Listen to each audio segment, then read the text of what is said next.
कीजिए। नहीं, मेरा एक विरोध सवाल और प्रकट है, कीजिए। और वो साध्वी आपसे सवाल है, और सवाल यह है कि इस देश में मंदिरों को कुछ भी कह दिया जाए, इस देश में प्रसाद में मिश्रण कर दिया जाए, जिसका मना है हिंदू देवी देवताओं के बारे में कुछ भी कहकर चल दे, फिल्म बना दी जाए, हिंदू पर्वों पर पत्थर बरसा दिए जाए, और फिर उसके बाद कहा जाए कि भाई गड़बड़ यहीं पर है। देखिए राजेश जी, बहुत स्पष्ट एक बात है, राकेश जी सॉरी, बहुत स्पष्ट है, ये तय हो गया था जब ये कहा गया कि हिंदू के समूल विनाश की नींव रखनी चाहिए।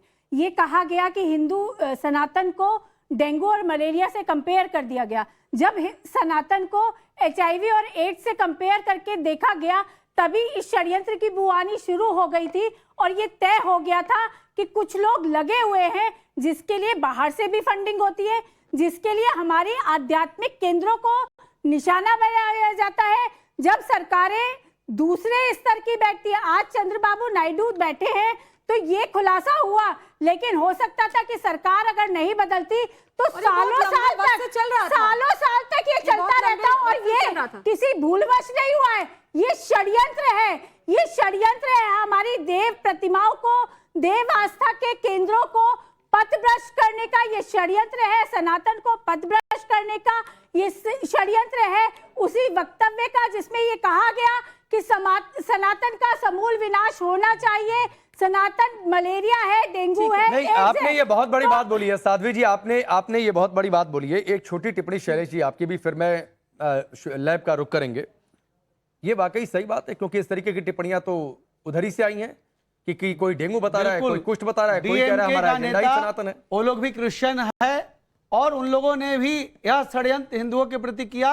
हजारों मंदिरों को तोड़ दिया गया तमिलनाडु में, लेकिन हिंदुओं में एकता नहीं होने के कारण हिंदू सोए हुए हैं। इसके कारण आज इस तरह की घटनाएं घट रही है, और आज भी हिंदू चुप है, शांत है। इसका कारण और कारण केवल हिंदू ही है। इतनी बड़ी बात हो गई है, जरा सोचिए, कोई छोटी-मोटी बात नहीं है। सबसे बड़ी क्रांति हुई वो गाय की चर्बी जब लगी, सुअर की चर्बी उस पे लगी हुई थी ना 1857 में, उसी पे हुई। तो जो लोग ये सब कर रहे हैं वो सचेत हो जाए कि उनको बड़ी खबर इसी से जुड़ी हुई बताते हैं आपको, ठीक है। तिरुपति का मामला सुप्रीम कोर्ट पहुंच गया है, बहुत बड़ी खबर इस वक्त सामने आ रही है। तिरुपति प्रसादम में मिलावट मामले में बड़ी जानकारी कैसे एक्सप्लोर कर सकते हैं, कैसे बता सकते हैं, क्या कुछ और वो डेमो दिखा सकते हैं दर्शकों को? राकेश, जो टेम्परेरी लैब हमने सेटअप किया है, इसमें सब कुछ मौजूद है। लड्डू जो कि आस्था का केंद्र, श्रद्धा का केंद्र, जिसको लोग अर्पित करते हैं, और लेकिन अभी ग्रहण करना भी उतना ज्यादा चिंताजनक लोगों के लिए बन गया है। लोग सोचने पर मजबूर हो गए, क्योंकि जो घी इसमें इस्तेमाल हो रहा है उसके ऊपर कई सारे सवाल खड़े किए गए। इससे पहले घी की टेस्टिंग हमने की, डॉक्टर भाटी हेल्थ एक्सपर्ट हमारे साथ लगातार बने हुए। डॉक्टर भाटी, एक बार लड्डू की टेस्टिंग करके भी मैं चाहूंगी अब दर्शकों को बताएं कि लड्डू की टेस्टिंग कैसे की जाती है, उसमें जो घी मौजूद होता है उसके ऊपर सवाल खड़े किए जा रहे हैं, कई सारी जो चीजें हैं उसमें पाई गई है, चर्बी पाई गई है, कैसे पता चलता है? एक बार आप टेस्ट करके जरूर अपनी टीम से दिखाएं। बिल्कुल बिल्कुल, देखिए जब त्योहारों का मौसम आता है उस समय ज्यादातर हमारे पास मिठाई के सैंपल आते हैं उनकी जांच करने के लिए। तो अब जैसे हम मिठाई की बात करें, अभी घी टेस्ट किया, मिठाई के लिए भी फिर वो मिठाई का सैंपल ही आएगा। यहाँ हम लड्डू की बात करें तो वो लड्डू का सैंपल आएगा। तो जैसे हमें लड्डू की जांच करनी है तो आमतौर पे जो मिठाइयों का सैंपल है उसमें जांच के लिए रिक्वेस्ट आता है कि इसमें मीठा कौन सा मिला हुआ है, क्या नेचुरल मीठा है या कोई आर्टिफिशियल स्वीटनर इसके अंदर ऐड है, या फिर इसमें जो घी का इस्तेमाल किया गया है फैट, वो कोई मिलावटी फैट तो नहीं है। तो दो तरह की जांचें। तो हम लड्डू का जैसे इस तरह से बात कर रहे हैं, ये लड्डू, इसका हमने सैंपल लिया, और ये सैंपल लेने के बाद बेसिक लेवल पे जैसे टेस्ट करते हैं तो हम इसको इसमें डालेंगे, और उसके बाद कुछ किस तरह के रीएजेंट्स होते हैं उन रीएजेंट्स को हम इसके अंदर ऐड करेंगे ताकि बेसिक लेवल पे पता लग जाए। कुछ तरह की कलर इंडिकेशन होती है जो एक इशारा देती है कि इसमें मिलावट है कि नहीं। तो कुछ केमिकल्स होते हैं जिनसे बेसिक लेवल पे टेस्ट किया जाता है, क्योंकि कई बार आपको वहीं साइट पर जाकर टेस्ट करना पड़ता है। जब FSI जाकर कई जगह पर मिठाइयों की दुकान वगैरह पे टेस्ट करती है तो वहीं जाके, तो बेसिक अभी फिलहाल हम आपको ये बेसिक जांच दिखा रहे हैं, पर इसके लिए आगे अदर एडवांस टेस्ट होता है। तो ये हम कुछ इसमें केमिकल्स मिलाते हैं जिससे पता लग सके कि बेसिक लेवल पे। तो जैसे हम आपको स्टेप्स दिखा रहे हैं, हमने इसमें लड्डू का सैंपल ऑलरेडी हम डाल चुके हैं, और उसके बाद इसमें कुछ केमिकल हैं जो मिलाए जाते हैं, जिनके जरिए एक इशारा मिलता है कि इसमें फर्स्ट लेवल कुछ मिलावट है कि नहीं। तो हमारे इसमें अभी 2 स्टेप हो गए, हमने इसमें 2 केमिकल डाले हैं और इसके बाद अभी फिलहाल हम देखेंगे कि अच्छा, ये भी क्या पता चलता है कि अगर इसका कलर जो चेंज होता है, कौन सा कलर किस चीज का प्रतीक दिखाता है, बताता अगर है? ये ब्लू कलर होगा तो मतलब इसमें मिलावट की तरफ ये अंदेशा करेगा। अच्छा। तो अभी हमारा एक लास्ट स्टेप और है, उसको हम अच्छा, इसमें कलर से केमिकल ये को भी पता चलता है कि किस चीज की मिलावट इसमें की उसके बाद फिर फर्दर टेस्ट किया जाता है कि जैसे हम इस रिपोर्ट के बारे में बात कर रहे हैं तो इसमें फर्दर ये जो आप देख रहे हैं एस वैल्यू, ये इशारा करता है कि किस तरह के फैट की मिलावट है खास तौर पे। तो वो आगे नेक्स्ट लेवल पे, जैसे इसका कलर ब्लू होना चाहिए था, अगर इसका कलर ब्लू होता तो पहले लेवल पे हम ये मानते कि इसमें अडल्ट्रेशन है, किसी तरह की मिलावट है, और फिर आगे इसको फर्दर और अच्छा, तो जांच ये किया लड्डू जो जाता है। आया है इसमें मिलावट नहीं है? ये वाला जो लड्डू जिसको अभी हम जांच कर रहे हैं, पहले लेवल पे ये ओके है, अभी इसमें हमें लग रहा है किसी तरह की कोई मिलावट नहीं है। और पहले लेवल पे एक स्टार्च आपने जांच कर लिया कि कोई आर्टिफिशियल स्वीटनर वगैरह की मिलावट है कि नहीं,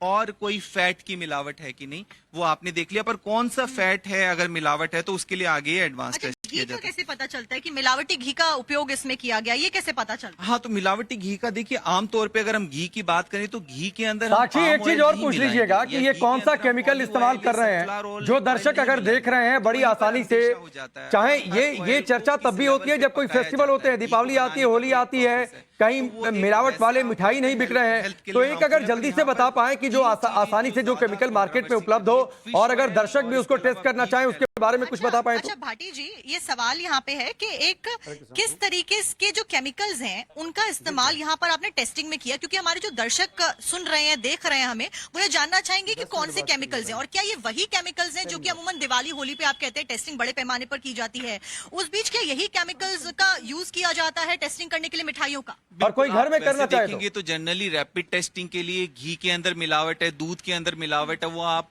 कुछ बेसिक टेस्ट से, रैपिड टेस्ट से कर सकते हैं, पर उन टेस्ट के जरिए आप बिल्कुल ऐसा प्रूफ नहीं कर सकते कि इसमें क्या मिलावट है। वो फर्दर लेबोरेटरी के अंदर कुछ इक्विपमेंट होते हैं जिनके जरिए आप पता अच्छा, लगा। एक और सवाल रहेगा कि अगर कोई दर्शक घर बैठा है, घी सबके घर में यूज होता है, प्रसाद सब लोग चढ़ाते हैं, घी का उपयोग हलवे में होता है, हलवे का प्रसाद चढ़ाया जाता है और घी बड़े पैमाने पर यूज किया जाता है, ऐसे में घी की शुद्धता को अगर किसी व्यक्ति को घर में ही जांचना हो तो किस तरीके से, आसान तरीके से वो पहचान पाए कि हमारे घर में शुद्ध घी? हाँ, तो इसके लिए हमारी टेक्नीशियन है, वो एक बार आपको बताएंगे कि घी का टेस्टिंग अगर हम रैपिड के लेवल पे करते हैं तो वो कैसे एक रैपिड लेवल पे जो फर्स्ट इंडिकेशन देता है, तो कि वो घर एक में बार बैठे हम पता लगा पाए कि भाई हमारे घर में जो ब्रांड हम यूज कर रहे हैं वो शुद्ध देसी घी का है। अगर नेचुरल घी होंगे तो वो जो वाटर होंगे उसके अंदर डिप होने डिप नहीं होगा। जी जी, बिल्कुल बिल्कुल, पानी के अंदर वो डिप नहीं होगा। अगर नेचुरल आपका है तो वो एक इशारा करता है कि आपकी घी की शुद्धता है। अच्छा, कलर चेंजिंग को लेकर भी कहा जाता है कि घी पीला है तो मिलावट है कि नहीं, ऐसा कुछ? नहीं, देखिए उस चीज को आप पूरी तरह से प्रूफ नहीं कर सकते। और घी के ऊपर एक चीज और भी है कि देखिए किस एनिमल का घी, फॉर एग्जांपल दूध, मिल्क से ही हम घी बना रहे हैं। अगर आप उस जो भी गाय है या जो भी भैंस है उनको किसी तरह की एंटीबायोटिक्स जा रही है या किसी तरह का फैट कंज्यूम कर रहे हैं, तो कई बार वो भी उसके अंदर आ सकता है कि फॉर एग्जांपल अगर गाय को हमने एंटीबायोटिक दिया है तो वो घी के अंदर रिफ्लेक्ट कर सकता है। तो उस टाइम कई बार फॉल्स पॉजिटिव रिपोर्ट भी आ सकती है कि आपका एनिमल को आप क्या फीड कर रहे हो, उसका असर भी होता है घी पे। अच्छा, इस रिपोर्ट में और क्या क्या हार्मफुल चीजें मेंशन की गई हैं? ये जो 3 हमने बताया कि चर्बी इसमें पाई गई है, फिश ऑयल इसमें पाए गए, इसके सिवाय और कौन कौन से हार्मफुल चीजें इसमें? हाँ, देखिए इसके अलावा कुछ तरह के ऑयल है जो हमारे शरीर के लिए ठीक नहीं है, जैसे हम पाम ऑयल की बात मिलावटी होना एक बहुत palm अलग oil बात अभी है। हमारे लिए साक्षी, आते हैं आपके पास वापस से। यहाँ जो हमारे दर्शक दीर्घा में बच्चे बैठे, स्टूडेंट बैठे हैं और साथ ही खास मेहमान, वो चर्चा को आगे उनके साथ बढ़ाते हैं, क्योंकि मिलावट होना अलग बात